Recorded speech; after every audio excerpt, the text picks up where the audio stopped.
Pendekatan penelitian tipe-tipe penelitian kualitatif berikutnya adalah basic interpretatif. Jadi basic interpretatif ini merupakan salah satu karakteristik utama di dalam analisis kualitatif karena bisa menggambarkan bagaimana individu itu membangun realita terhadap interaksinya dengan dunia sosial. Di dalam basic interpretatif ini, peneliti hanya menggambarkan studi mereka sebagai studi penelitian kualitatif tanpa menyatakan sebagai jenis studi kualitatif tertentu. Nah, meanings gitu ya, meanings yang diperoleh di dalam basic interpretatif ini, pemaknaannya tersebut merupakan muncul karena dikonstruk, karena dibangun gitu ya, jadi tidak melekat terhadap objek itu, tapi kita bangun sendiri pemaknaan tersebut. Lalu pemaknaan itu setelah kita bangun itu adalah menunggu apa ya, jadi pemaknaannya itu sebenarnya sudah ada, tapi kita perlu mengeksplor. Jadi kita perlu menunggu peneliti untuk menemukan dari pemaknaan tersebut. Dan pemaknaan ini dibangun oleh manusia gitu ya, ketika mereka terlibat di dalam dunia yang mereka tafsirkan sendiri gitu. Jadi berbagai data-data ini bisa kita kumpulkan melalui interview, wawancara ya, observasi atau analisis terhadap berbagai dokumen. Nah, di dalam basic interpretatif ini, peneliti ini nantinya akan fokus terhadap 3 bagian. Nah, yang pertama di sini kita harus bisa menjelaskan bagaimana seorang individu itu menginterpretasikan pengalaman mereka. Jadi pengalaman-pengalaman yang terjadi di dalam kehidupan mereka gitu ya, terhadap topik atau tema tertentu. Nah, lalu bagaimana individu tersebut membangun dunia mereka dan apa makna dari atribut-atribut tertentu di dalam pengalaman mereka. Nah, misalnya salah satu tujuan dari basic interpretatif adalah untuk mengerti bagaimana orang-orang itu memahami hidupnya dan pengalamannya. Jadi misalnya contohnya di sini ada suatu penelitian untuk memahami cara belajar orang dewasa gitu ya. Nah, untuk memahami cara belajar orang dewasa gitu, cara pembelajaran itu akan bergantung kepada sudut pandang dari peneliti. Misalnya kalau kita sebagai psikologi pendidikan, biasanya kita akan lebih tertarik untuk meneliti bagaimana untuk memahami proses belajar mengajar di dalam kelas gitu ya. Karena kita basicnya adalah psikologi pendidikan, itu menjadi fokus yang ingin kita lihat. Nah, namun misalnya ketika ada peneliti yang dia memiliki latar belakang sebagai sosiologis, dia akan lebih tertarik terhadap bentuk dan bentuk peran dan interaksi sosial di dalam kelas yang sama. Jadi di dalam kelas yang sama bisa menghasilkan interpretasi yang berbeda gitu ya. Analisis datanya ini nanti akan mencakup berbagai identifikasi terhadap kemunculan pola-pola yang sama yang kita harapkan gitu ya. Pola-pola yang sama terus-menerus ini akan muncul gitu ya. Dan pola yang sama ini akan menggambarkan karakteristik data atau keunikan dari data yang nantinya akan kita sebut dengan findings. Nah, interpretasi keseluruhan di dalam yang dihasilkan dari basic interpretif ini akan menjadi pemahaman peneliti tentang berbagai fenomena-fenomena yang menarik yang terjadi di dalam kasus yang atau di dalam lingkup studi yang ditelitinya. Berikutnya adalah fenomenologi. Nah, fenomenologi ini merupakan salah satu pendekatan penelitian yang fokus terhadap pengalaman subjektif individu, di mana fenomenologi ini berupaya untuk memahami suatu esensi terjadinya suatu fenomena dari perspektif individu yang mengalami fenomena tersebut.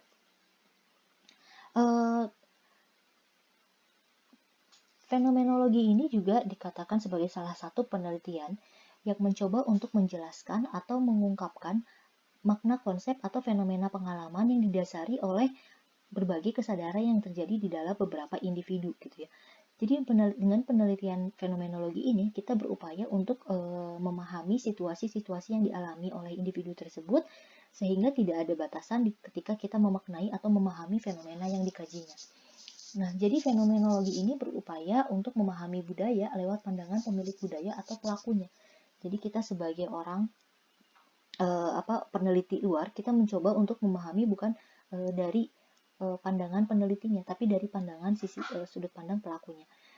Pendekatan fenomenologi ini juga merupakan salah satu pendekatan yang berupaya untuk mencari berbagai tadi esensi dan struktur dari sebuah pengalaman umum manusia di suatu waktu terhadap suatu kejadian yang menimpanya, dan bisa juga terhadap suatu masa transisi di dalam kehidupan seseorang. Peneliti fenomenologi ketika melakukan penelitian ini akan berupaya semaksimal mungkin untuk memahami makna dari sebuah pengalaman dari berbagai sudut pandang partisipan tersebut.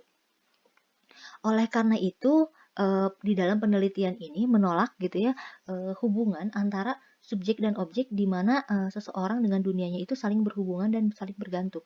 Nah, artinya di sini kita sebagai peneliti ini adalah pihak luar yang mencoba untuk merasakan kejadian-kejadian yang dialami oleh subjek yang kita teliti.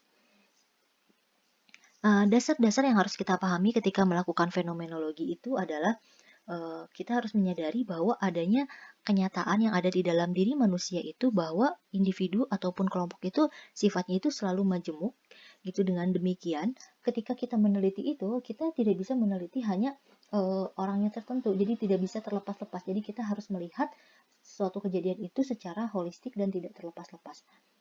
Nah, hubungan antara peneliti dan subjek itu saling mempengaruhi, di mana hubungan itu sangat sulit untuk dipisahkan. Kemudian di dalam fenomenologi ini kita juga melihat kepada arahan dari masing-masing kasus dan tidak bisa mengeneralisasi hasil penelitian, karena setiap kasus atau setiap studi yang kita identifikasi ini bisa jadi menghasilkan hasil atau interpretasi yang berbeda-beda bergantung dari pemaknaan individu tersebut. Nah, kemudian untuk melakukan penelitian fenomenologi ini tentunya kita harus menentukan orang-orang yang akan kita wawancarai itu yang memang betul merasakan kejadian-kejadian fenomena-fenomena tersebut gitu. Jadi kita tanyakan langsung kepada orang yang merasakan kejadian fenomena tersebut, yang secara langsung merasakan pengalaman dari fenomena tersebut. Nah, biasanya nanti peneliti ini akan mengeksplor pengalamannya sendiri gitu ya sebagai salah satu bagian dari penelitian ini gitu. Nah, ketika kita melakukan penelitian fenomenologi ini gitu, kita harus hati-hati dengan prasangka personal kita yang akan menjadi bias dari penelitian ini. Karena kita sebagai peneliti gitu ya, maka kita harus bisa mendudukan posisi kita itu sebagai orang yang mengobservasi bagaimana individu itu melakukan kegiatan yang ada di dalamnya. Jadi kita tidak bisa menjudgment gitu ya kenapa perilaku individu ini berbuat seperti ini, kenapa orang berbuat seperti itu. Kita hanya harus menyingkirkan berbagai prasangka, kemudian sudut pandang dan asumsi yang kita miliki. Nah, misalnya di dalam fenomenologi ini biasanya itu studi-studi yang dilakukan di dalam fenomenologi itu berkaitan dengan dengan kehidupan sosial gitu ya, dengan emosional atau dengan pengalaman spiritual gitu ya. Nah, biasanya ini berkaitan dengan kehidupan pengalaman-pengalaman manusia yang sangat intens gitu ya, yang berkaitan dengan, bisa juga tadi berkaitan dengan emosional itu gitu ya. Nah, kalau di sini contoh yang diberikan adalah studi fenomenologi untuk memahami bagaimana pengalaman beribadah secara langsung di gereja itu dibandingkan dengan pengalaman beribadah melalui acara televisi. Nah, mungkin ini salah satu kasus yang bisa diberikan contoh ya di dalam masa yang saat ini seperti ini. Ternyata kita bisa membuat suatu penelitian yang menarik gitu, membandingkan antara pengalaman beribadah secara langsung dengan pengalaman beribadah secara online. Nah, yang berikutnya adalah grounded theory. Nah, grounded theory ini bukan hanya suatu penelitian yang bertujuan untuk memahami, tapi juga untuk membangun suatu teori substantif mengenai suatu fenomena yang terjadi di dalam kehidupan sosial. Produk akhir dari jenis penelitian ini tadi membangun sebuah teori substantif ya.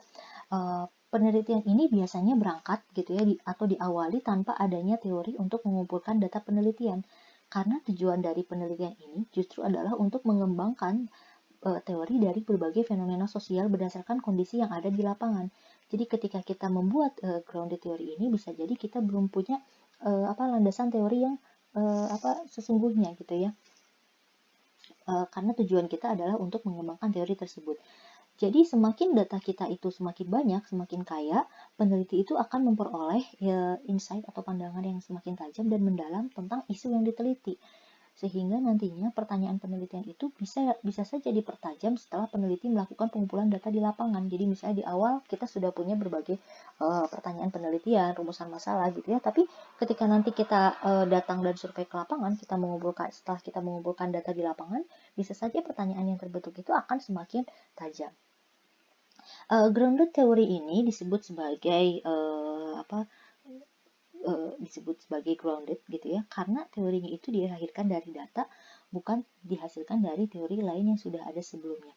Nah, kemudian tujuan pendekatan dari grounded theory ini adalah untuk menghasilkan atau menemukan suatu teori yang berhubungan dengan situasi tertentu gitu. Jadi situasi ini bisa berkaitan atau bisa terjadi ketika individu itu saling berhubungan di dalam dunia sosialnya, bertindak atau melakukan tindakan dan terlibat di dalam suatu proses sebagai respon terhadap berbagai peristiwa yang terjadi. Nah, intinya dari pendekatan grounded theory ini adalah untuk mengembangkan suatu teori ya yang berhubungan erat dengan konteks peristiwa yang kita pelajari gitu. Jadi misalnya kita ingin mempelajari suatu proses atau suatu peristiwa, lalu kita bisa melakukan pengumpulan data yang banyak tentang peristiwa ini dan kita bisa menghasilkan teori terhadap peristiwa yang terjadi ini. Nah, studi ini juga bisa berlandaskan mengenai pengalaman dari sudut pandang orang yang hidup dari pengalaman tersebut, sehingga nantinya kita bisa menghasilkan atau membangun suatu teori yang didasarkan terhadap data-data yang sudah kita kumpulkan. Nah, data-data yang kita kumpulkan ini nanti bisa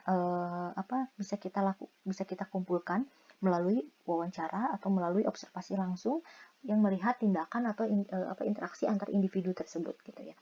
Nah, pengumpulan datanya ini adalah nanti dipandu dengan metode theoretical sampling. Metode proses sementara itu untuk prosedur analisis di dalam grounded theory ini kita menggunakan metode analisis komparatif konstan. Karena tadi kita mengumpulkan data yang banyak, data yang semakin kaya, maka kita bisa mengcompare antara satu data dengan data yang lainnya. Nah, sama halnya seperti yang dijelaskan ketika di awal ya, jadi nanti ketika kita mengumpulkan data, kita bisa membandingkan antara satu unit data itu dibandingkan antara satu dengan lainnya untuk menghasilkan kategori sementara yang bisa difasilitasi dengan coding. Jadi kita klasifikasikan berbagai data-data deskripsi yang kita peroleh itu, kemudian kita buat suatu kategori sementara yang nanti bisa saja berkembang setelah kita melakukan penelitian ke lapangan.